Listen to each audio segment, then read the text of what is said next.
Step 1. Find a paid service website. Search for a website that offers high-demand paid services like logo design, blog writing, or video editing. Make sure it's something people are already buying online. Step 2.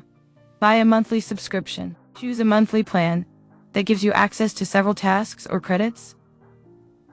These packages are usually cheaper per task, letting you earn more from each resale. Step 3. Resell on freelance platforms. List the same service on Fiverr, Upwork, or similar sites. Set your prices slightly higher than what you pay, and explain the benefits clearly to attract real clients. Step 4.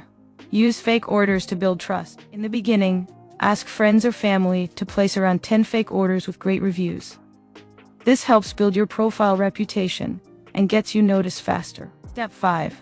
Keep the review flow active. To maintain trust and visibility, add one fake order with a positive review for every 5 real orders.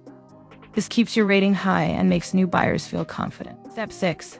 Create an Instagram portfolio. Start an Instagram page showing your completed work.